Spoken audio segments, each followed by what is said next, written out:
Oke, Bismillahirrahmanirrahim. Assalamualaikum warahmatullahi wabarakatuh. Waalaikumsalam warahmatullahi wabarakatuh. Oke, Alhamdulillah.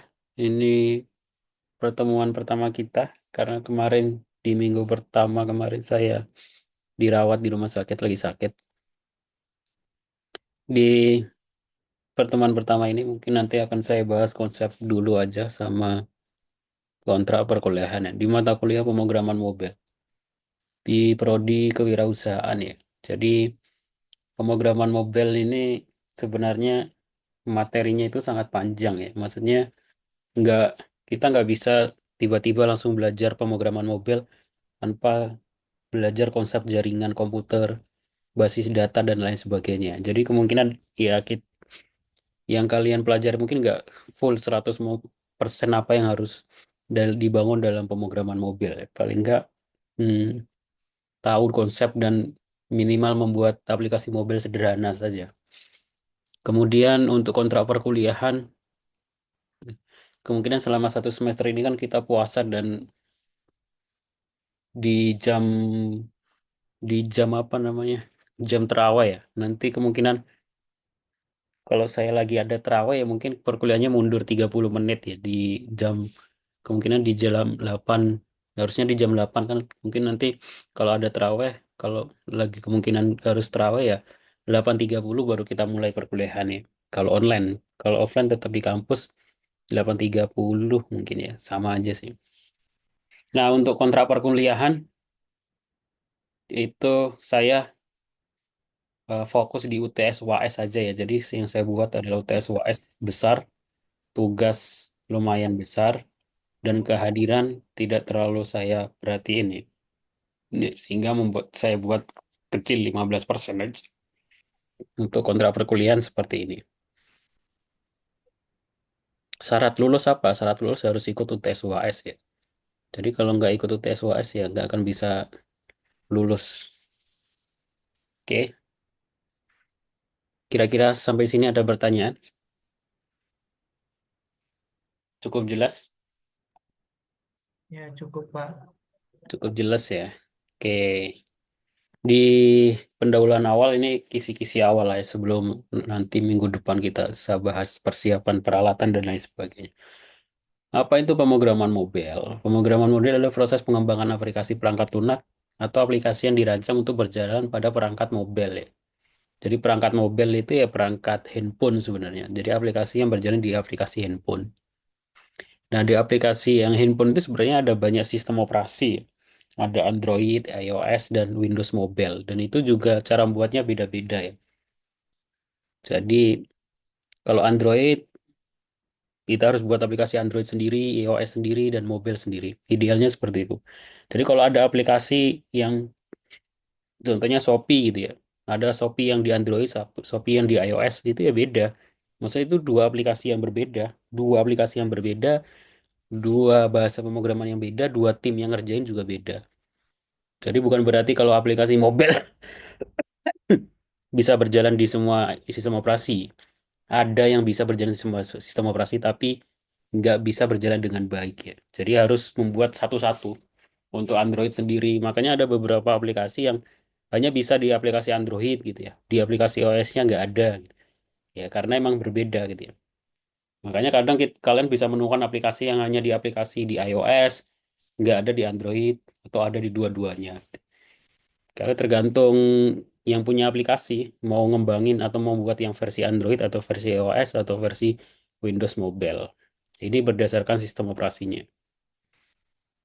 Nah, sebenarnya aplikasi itu ada banyak macam ya. Ada aplikasi mobile itu artinya adalah aplikasi yang berjalan di handphone, diinstal di handphone ya sebenarnya. Nah, sebenarnya kan ada aplikasi yang berjalan di browser ya. Makanya ada beberapa tipe aplikasi sebenarnya. Ada aplikasi berbasis web yang diakses di browser. Jadi aplikasi berbasis web artinya aplikasi ini bisa kita akses dimanapun, entah itu di mobile, desktop, dan lain sebagainya. Nah, kalau aplikasi mobile aja, ya dia aplikasi yang hanya bisa diakses di mobile. Karena judul aplikasi, karena judul mata kuliahnya pemrograman mobile, jadi ya kita membuat aplikasi yang hanya berjalan di mobile. Kalau dia berjalan di browser itu namanya aplikasi web. Beda lagi, cara membuatnya juga beda lagi. Terus ada namanya juga desktop aplikasi, aplikasi yang berjalan di komputer seperti Microsoft Office dan lain sebagainya, yang berjalan di komputer, diinstal di komputer. Mana yang lebih bagus ya? Secara kegunaan atau fungsi, yang lebih bagus ya yang bisa berjalan di semuanya. Nah, yang bisa berjalan di segala hal, segala device, ya aplikasi web sebenarnya. Aplikasi web itu kita kalau selama di sana ada browser Google Chrome, ya bisa diakses atau dibuka ya, entah itu lewat mobile atau lewat desktop. Seperti itu. Tapi konsep mata kuliah kita kan pemrograman mobil. Jadi nanti hanya membuat aplikasi mobil. Nah, aplikasi mobil itu juga dibagi menjadi tiga tipe ya.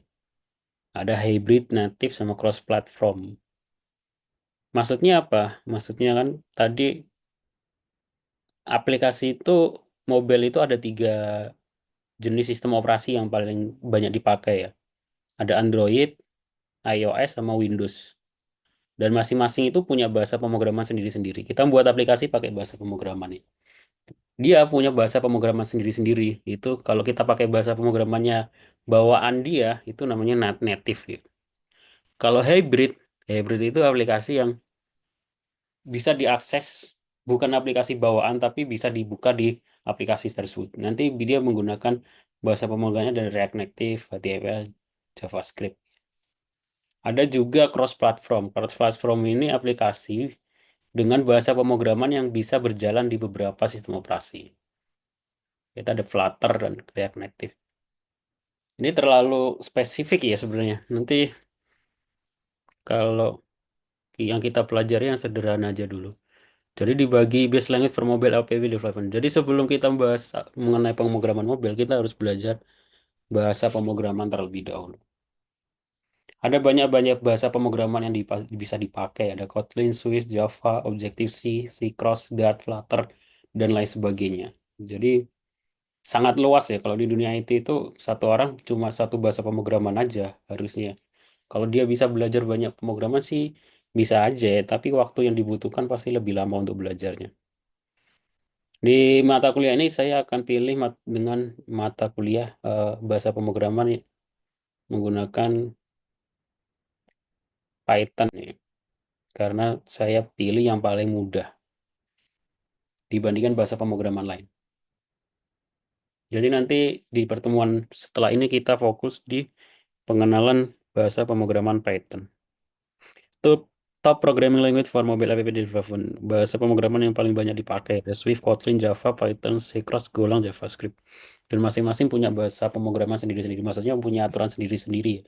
Sama seperti bahasa orang, ada bahasa Jerman, Cina, Mandarin dan lain sebagainya kan punya aturan sendiri-sendiri. Tapi yang paling banyak dipakai bahasa Inggris. Kalau di bahasa pemrograman komputer ada banyak bahasa pemrograman. Tapi kemudian yang paling sering dipakai adalah Python. Sama seperti bahasa Inggris ya. Kenapa bahasa Inggris paling sering dipakai? Ya karena dianggap yang paling mudah dari bahasa lain. Python juga seperti itu. Karena paling mudah jadi banyak yang lebih banyak dipakai daripada bahasa pemrograman lain. Oke, Dih. Jadi nah kita nggak bisa bahasa pemrograman itu luas ya. Sebuah aplikasi seperti Shopee di handphone itu nggak tiba aplikasi handphone itu. Nanti aplikasi itu dibagi menjadi back end sama front end. Back end itu untuk administrasinya, database-nya, data-data pelanggan dan lain sebagainya itu disimpan di backend namanya. Backend ini bisa aplikasi biasanya di server dengan aplikasi berbasis web ya, ada database dan lain sebagainya. Biasanya ditaruh di ya kantornya Shopee yang bisa mengakses orang kantor Shopee. Kemudian ada front end. Front end itu aplikasi mobile yang bagian yang diakses pengguna ya, yang diinstal di HP user itu namanya aplikasi mobilenya. Dan itu sebenarnya lebih dikit gitu ya, datanya lebih simpel. Idealnya kalau pengen buat sebuah aplikasi Android, ya harus dua-duanya, harus ada back-end-nya sama front-end-nya. Dan yang dipelajari ada banyak, ada proses setting server, database management, penggunaan API, dan lain sebagainya ya. Dan nggak mungkin dipelajari semuanya dalam satu semester ini, nggak mungkin nggak cukup ya waktunya. Kecuali kalau kalian pengen belajar sendiri, dan menurut saya di YouTube juga cukup. Nah, kita belajar Python aja untuk pembuatan aplikasi sederhana di front end-nya saja. Kita nggak bahas tentang back end-nya. Nah, sebelum pembahasan tentang buat aplikasi pakai Python di front end, kita belajar Python sederhana aja. Sekarang itu lagi banyak bootcamp, istilah bootcamp bahasa pemrograman untuk orang-orang yang nggak kuliah di IT tapi pengen belajar IT karena pengen berkecimpung di dunia IT. Itu sekarang banyak banget karena banyak akademi-akademi atau bootcamp-bootcamp yang buka ya. Kayak dasar pemrograman Python 1 juta, 2 juta. Dan menurut saya mahal sebenarnya. Karena kita sudah bisa belajar sendiri sih. Kalau pemrograman Python sederhana, dasar pemrograman Python itu sebenarnya kita bisa cukup belajar dari YouTube ya. Sekarang dari YouTube, ChatGPT itu sudah cukup.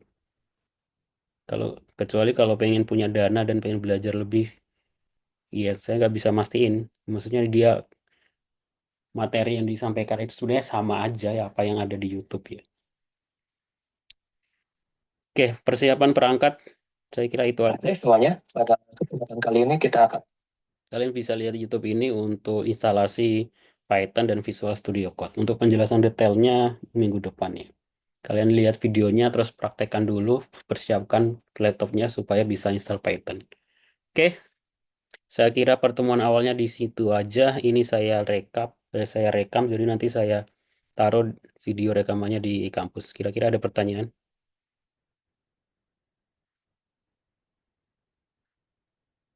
Nggak ada. Tidak ada, Pak. Kalau nggak ada, saya stop. Saya cukupkan